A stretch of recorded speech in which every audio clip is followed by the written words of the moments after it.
our friend Kurt Warner. What up, Kurt? Happy Thanksgiving, Kurt. Hey, good morning, everybody. Happy Thanksgiving. All right, Kurt, I know we all really enjoyed hanging with you in Munich, picking your brain about quarterbacks across the league. So let's just continue that trend. Last week, we saw Josh Allen and the Bills get back on track in Detroit against the Browns. But why have they slowed down recently, and how do you think they can regain form and turn back into the team we all thought? Well, Jamie, first thing, we miss Kyle. We miss Kyle. I enjoyed hanging out with everybody else at the table, but we missed you, Kyle, out in Munich. Wish you were hanging with us.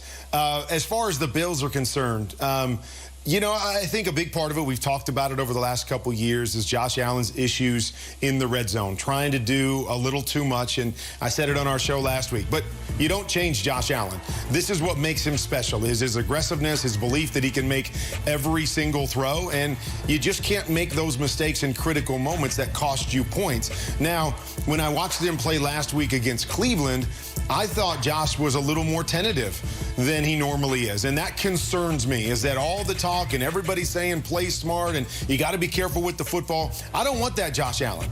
I want the Josh Allen that's caution to the wind and go be great. I didn't see that last week, and so I'm hoping, and I'm going to be paying attention today to see, do we get that same Josh Allen back that says, hey, if I make a mistake, I'll make up for it with more plays. My team's good enough to make up for a mistake if I make it. I believe playing aggressively is our best chance to compete in the AFC. Yeah, I love that. I want to see the full force of the Buffalo Bills and Josh Allen today. And there's another team that played great this past week. The Cowboys are coming off a massive 37-point win against the Vikings. Today, we know they're going up against the Giants. Dallas is on a roll. How can they keep these things going, and where do you think they stack up in the NFC? Well, Jason, I think this is one of those deals where Dallas can beat you a lot of different ways. And what's made them so good is their balance.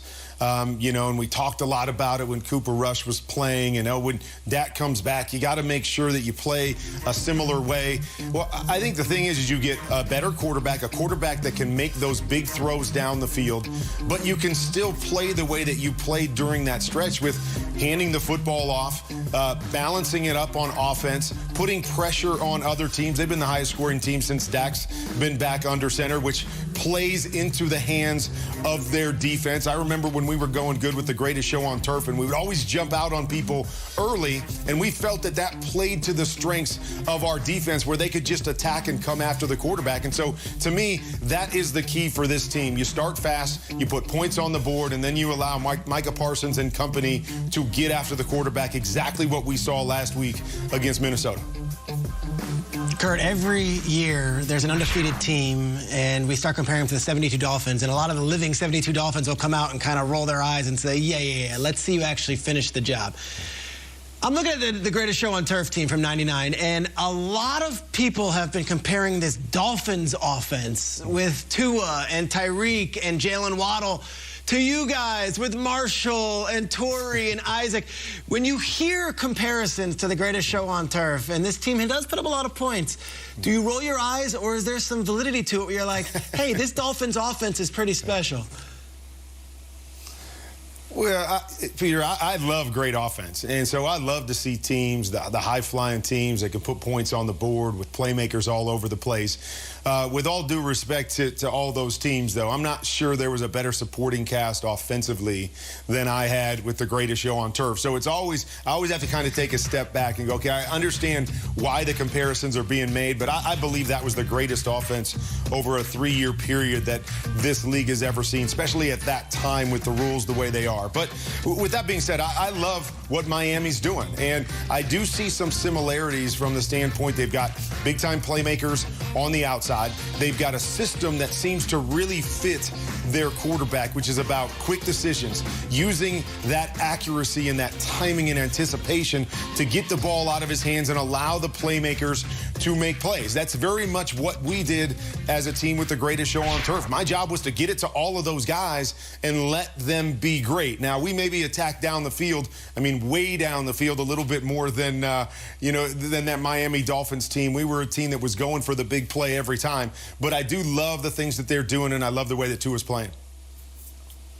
Kurt, I remember we were in Canton a few years back, and we were talking to you about your career, and we were saying, you know, with all the ups and downs, was there ever a time you just said, I think I'm done? And you said, when I was running scout team for the Cardinals, I was like, what am I doing here? And we know how that turned around, and we know how it ended up. And to that point, interestingly enough, yesterday, Jets head coach Robert Saleh mentioned you when he was asked if he had ever seen a successful career reset. And let's take a listen to what he had to say yesterday. I was watching that, got a couple of weeks ago, Kurt Warner's story. I mean, in a way, he took a reset and ended up having the career he had. You know, you just never know. And I'm not saying it's going to be years of a reset, but I do think that Zach has the ability to just sit back and look inward. I think that's one of his, I do think that's one of his greater strengths. And it's just an opportunity for him to attack all the little details that are required to make a quarterback great. So, Kurt, two things. Your reaction to hearing Coach Saleh mention you in that context, and then your thoughts on the Zach Wilson situation at large. You know, I mean, I think first to the comment, I think there's a couple aspects to it. The first thing that I know is that had I come out of college as 23 years old, I would have never been the same quarterback I was when I got my first start at 28 years old. I needed time. I didn't play a lot in college. I hadn't seen a lot in college. And so, although my road was, you know, a little bit off the beaten path, to be able to play in arena football and be able to play in Europe seasoned me and helped me to grow as a quarterback. So when I did come back, you know, as an NFL player, I was much better prepared for all the things that would come my direction. Now, the reset in the NFL, there were a lot of different factors there. I don't think a big part of it was me feeling like I couldn't play or I needed to take time off. It was just circumstances more than anything. And then big picture with Zach Wilson, I don't believe it's the right decision personally. And, you know, I was in New York when we were a playoff team, and then after 9 games, they benched me for Eli Manning. And A, there was no doubt that I was the better quarterback at that particular time. B, we were a playoff team at that moment.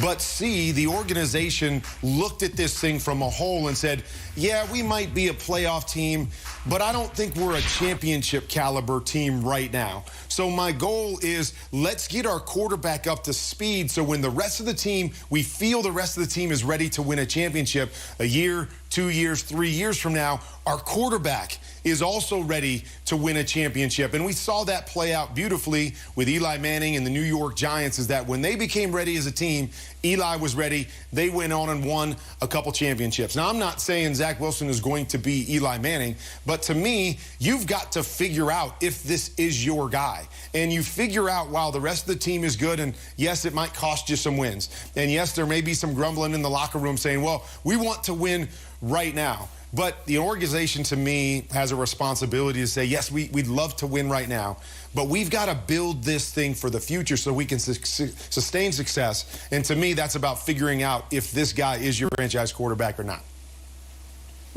Kurt, as always, every time we listen to you, we learn something new about the game. You're amazing. Thank you. Happy Thanksgiving. Enjoy the family. Bye, Kurt. Happy Thanksgiving, everybody.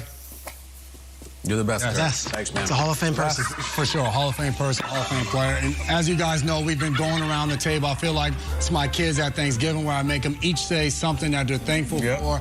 They're not as receptive as we've been today. But I'm going to start off with my family like everybody at the table did. My beautiful wife, Melissa. We've been through it all. We've been together since sophomore year in college. And it's not easy. I was playing football for 13 years, transitioned out, and it's just like, all right, Daddy's going to be home, my husband's going to be home, and nope, start a brand new career. You've been there encouraging me, critiquing me, helping me pick out my outfits at night, whatever I need, you have been there. And for our beautiful children, you do an amazing job. So I'm very thankful for you and the rest of my family. And NFL is done. The NFL money is gone. They're still here. They've stuck with me. So thank you again. And I'm thankful for football. I look at my journey and the people that I've met along the way, and to be able to play for a long time and then be able to now be doing this and talking about football and being amongst the people I am here. You leave a locker room and you're able to join a new locker room with Jamie, Kyle, and Peter. And like all three of you mentioned, everybody behind the scenes. We had Matt Rule on this week, and he talked about relationships. And for me,